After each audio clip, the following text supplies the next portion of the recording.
Okay, now I'm going to go through bridges and tunnels in the area. This is the part where I cut a lot out of the presentation. So later, if you want to save some questions, I have a lot more detail than I'm going to present. If you have some questions, you can certainly ask them later. I've put a little, I'm going to give you a little detail on 2 or 3 of the bridges or tunnels that I have a particular affection for, let's put it that way. But I have information on the others also. Let's talk with the Brooklyn Bridge. You can't help but start with the Brooklyn Bridge in 1883. If you look at page 13 and 14 of your handouts, page 13 shows the first person to cross the East River on the Brooklyn Bridge. Of course, he wasn't on a roadway. He was on a bosun's chair, whatever, on a cable. You know, he was one of the workers on the bridge. Master Mechanic Farrington made the crossing of the bridge in August of 1976. The bridge didn't open until 1883. To give you an idea, there was things that had to be done, like putting a roadway in, you know, finishing the cables, things like that. And then you will look on page 14, you will see kind of how the bridge was oriented, what the cross-section was originally. You had 2 elevated subway lines, if you will. The walkway was there, the pedestrian walkway has always been there. And you had trolley lines in each direction, 1 trolley line in each direction, and 2, if you want to call it, lanes. They were for horse and wagon, essentially, but there was enough room for 2 lines of roadway traffic, if you will. And the bridge was later reconfigured to what it is now, with 3 highway lanes in each direction, retaining the pedestrian walkway. It was, of course, the first crossing of the East River, at least on the surface. It linked 2 cities at the time. This is important. New York City and Brooklyn, because this is before 1898. So it was 2 cities, 2 independent cities agreeing to build this bridge. They didn't build it, of course, it was a private company. In fact, it's another little sort of misperception that there is around the area. Whenever the idea of tolls on the non-toll East River bridges comes up, the argument is made as to how they've always been free. We can't put tolls on. They haven't always been free. The Brooklyn Bridge was opened with a toll because it was built by a private bridge company. They were investors. They needed to get their money back. In fact, at one point, you couldn't walk across it free. I think it was 5 cents or maybe it was a penny. I don't know what it was then. But there was a toll for pedestrians to walk across the Brooklyn Bridge. So you had that. It was, at the time, it was the world's longest single span at 1,600 feet. It's been long eclipsed since then. Another thing about this bridge, as well as a lot of the other older bridges, it was basically connected to the local streets. And since then, there have been ramps built to connect it to the FDR Drive and so forth, but originally, it just was connected to the local streets. So the newer bridges, like we'll talk about the Triborough Bridge, the RFK Bridge, keep the names straight here. They had approaches built with them, not just the local streets. They had approaches built to highways. Okay, then we get, let's see, anything you want to mention that? Okay, then we have the Williamsburg Bridge. The Williamsburg Bridge was opened in 1903. It's a suspension bridge, but it has I can't resist this, it has this little quirk. Again, I'll ask a question, unless you're a bridge aficionado, you may not know the answer to this. How, it's going to sound like a Passover question, how does the Williamsburg Bridge differ from the other major bridges in the area? There's a major structural way in which it differs, even from the other suspension bridges. It's not galvanized. Possibly, they had some trouble with the cables, but that's not, this is something you can see. Steel is not galvanized. This is something you can see when you drive across it. It's obvious if you're looking for it. Yes? The subway roadway is not parallel to the train roadway. The grade is different, you're right, the profile is different, but that's still not what I'm looking for. Trestle versus? No, it's a, you're close to it. Would you say trestle? Trestle structure? Truss structure, okay, you're a little close. Basically, the sides, if you next time you go across the Queensboro Bridge, take a look. The center span is suspended from hanger ropes, like any other suspension bridge, but the side spans are not. You just see the cables coming down. There are no hanger ropes coming down. So those side spans, the trusses that they built them, holds them entirely. They're not supported by hanger ropes. Why that was done, I haven't the foggiest idea, but it's different than all the other suspension bridges where the whole bridge is hanging from the main cables. Okay, that's the Queensboro Bridge. Now the Queensboro Bridge, 1909, that is one of the few cantilever bridges. It's not a suspension bridge. At night they try and make it look like a suspension bridge with the lights, but it's not a suspension bridge, it's a cantilever. It leans out like that, and I'll leave it at that. Again, there's a whole bunch of things that went wrong on the Queensboro Bridge, but we'll come back to that if you want to. Manhattan Bridge, 1909, suspension bridge. Now the Manhattan Bridge, on your point about the tracks, there is an interesting sideline on the Manhattan Bridge. They have had constant structural problems with the Manhattan Bridge, repairing it from twisting, from distortion. And the reason is there are two level roadways, two roadways, an up and a low. But at the side of the roadways, there are two tracks in each direction, subway tracks. And the problem is that over the years, the subways, and each of that pair of two tracks is two-way, or it's not two this way and two that way. So therefore, and it's a different service that operates on each side.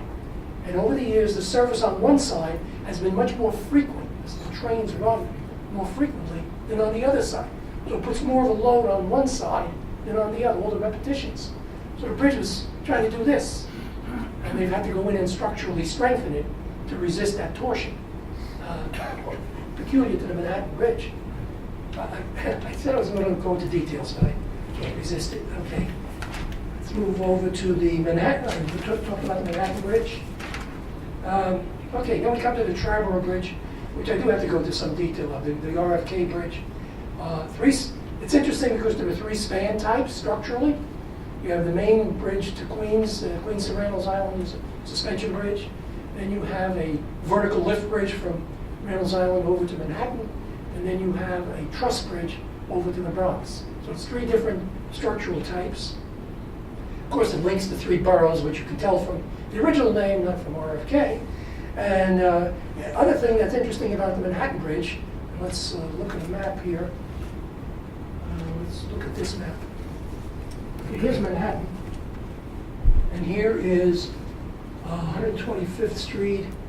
Should be right about here, approximately, in Upper Manhattan. Okay. Now the Triborough Bridge, oh wait, no, it's not.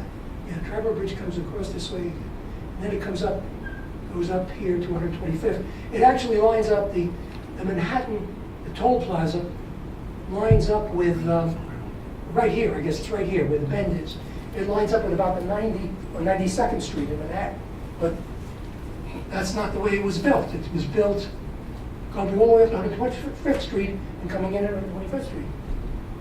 So I did a little research as to why they did that. People have asked, why did they run it all the way up there? At that time, Manhattan wasn't as built up as it is now. It was very built up in the 1936, but not as much as now. And it turns out, according to, I think it's the power broker, there was a developer, a wealthy landowner who had a lot of property on 125th Street, which wasn't very developed at that time. And he wanted the bridge to come in at 125th Street so it would increase the value of his property. And he could prevail. He had enough influence that he prevailed on the powers that be, and they ran the bridge up to 125th Street. That is the explanation I got as to why it went up that far. So, everything isn't engineering. The Triborough Bridge also was the first crossing with what I call highway approaches. If you drive along, for example, the Grand Central Parkway here, past LaGuardia, and you're approaching the Triborough Bridge, you'll see two pylons, about maybe a mile away from the bridge itself. And it doesn't say Grand Central Parkway, it says Triborough Bridge Approach. They were built as part of the bridge project, even though we call that the Grand Central Parkway. And over here in Manhattan, if you're on the FDR Drive, the Easterly Drive, whatever you call it, and maybe about 3/4 of a mile, just as you go past 96th Street, heading to the Triborough Bridge, you'll see something again that says Triborough Bridge Approach. That also was built as part of the bridge project. So it was the first time that you had approaches built with the bridge project, which later became more or less the norm.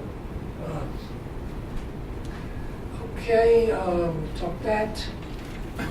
And the other thing that was significant is it was one of the first, and the others followed. Again, this is actually Robert Moses, which we'll talk about, because because he was Parks Commissioner at the same time as head of the Triborough Authority.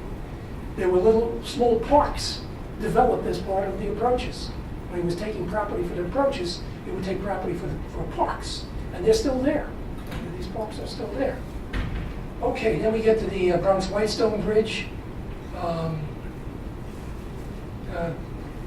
I'll leave it at that. I can't keep going into all the details. The Goethals Bridge, which is the bridge that connects, of course, Staten Island here with New Jersey here, and Elizabeth. The Outer Bridge Crossing. The Goethals Bridge and the Outer Bridge Crossing here and down here were each opened in 1928. They're sort of a twin of each other, except that the Outer Bridge Crossing is a little bit longer, has longer approaches, and they're cantilever trusses. Okay. I should mention that when I was at the Port Authority, I was doing studies about replacing the Goethals Bridge or improving it. That was in the late 70s. You see a new Goethals Bridge somewhere? It's called the third environmental impact statement, or the second maybe? I think it's 3. 3 might be the third. That's what I meant about. No, let's leave it at that. I could go into a lot of things there. The Bayonne Bridge, 1931 here, connecting Bayonne with Staten Island. It was the longest steel arch bridge in the world when it was built. There have been longer steel arches built since then. And of course now it's a current issue because it has to be raised in order to accommodate the larger freight vessels that are going to Port Elizabeth Marine Terminal. Then we get to the George Washington Bridge. Here, opened in 1931. At the time of its building, it was the world's longest suspension span. Linked Manhattan, New Jersey. It was designed for 2 levels. The upper level was built originally, and then the lower level was added in 1962. And it had approaches built as part of it. Then we get to the Holland Tunnel in 1927. Down here. We'll get to the Lincoln in a minute. Holland Tunnel down here. The Holland Tunnel was built not by the Port Authority. It was built by, I think it was the New York, New Jersey Tunnel Commission, something like that. It was given to the Port Authority to have a source of revenues. It was the longest underwater vehicular tunnel at the time, and it was the first interstate vehicular tunnel. Then we hit the Lincoln Tunnel. Now the Lincoln Tunnel has, and the Holland Tunnel, okay, let's look. There's a picture of the Holland Tunnel Plaza, 1927. That's on page 17. But before you go to that, I can't resist this one. Page 15, you see the big billboard about the Goethals Bridge on page 15? It's hard to think of it in this day, the thing we had to advertise to get traffic. They didn't have enough traffic on the Goethals Bridge, so they were competing with ferries. So they had billboards up to try and get the traffic to the Goethals Bridge. But if you look at the page 17, you'll see traffic heading into the New York entrance of the Holland Tunnel in 1931. That, of course, is when they had the toll plaza there. That's before one-way tolls. So you had a toll plaza on each end of the Holland Tunnel. Then the Lincoln Tunnel has 2 dates associated with it, 1937 and 1945. I'll use this map here.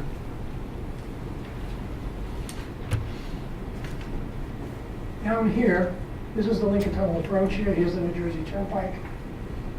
This, you can tell how old this is. It says Interstate 495. It's now 495 without the interstate. But anyway, here's the helix, and here's the tunnel entrance. Well, originally, one tube was built and completed and opened in 1937. The other tube was going to be finished, but World War II intervened, so the second tube was completed and opened in 1945. And then the traffic continued to grow. But the important, interesting thing is that this whole approach through the Palisades, what we call the Union City Underpass and the Helix, that was all built in the 30s when the first tube opened. 6-lane expressway. And it's still there, serving not just 2 lanes, not 2 tubes, but 3 tubes. The third tube, which we'll talk about later, opened in 1957. And that's the Lincoln Tunnel. And of course, the Turnpike, New Jersey Turnpike wasn't there in the 30s, but that approach was built at that time. Okay. Then we get to the New York side, the Queens Midtown Tunnel, and, turning here. Queens Midtown Tunnel opened in 1940, and the Brooklyn Battery Tunnel opened in 1950.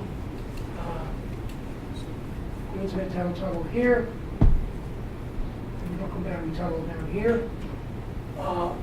All the tunnel, the Brooklyn Battery Tunnel at the time it was built was the longest underwater vehicular tunnel. I don't think it still has that title, but it was. And the other important point about the tunnels in the New York area, anyway, New York, New Jersey area, is they're all built by the compressed air sand-hog method. Newer tunnels like the Ted Williams Tunnel in Boston or the Fort McHenry Tunnel in Baltimore are built by the sunken tube method, which is entirely different, much safer. That's something for another lecture at this point.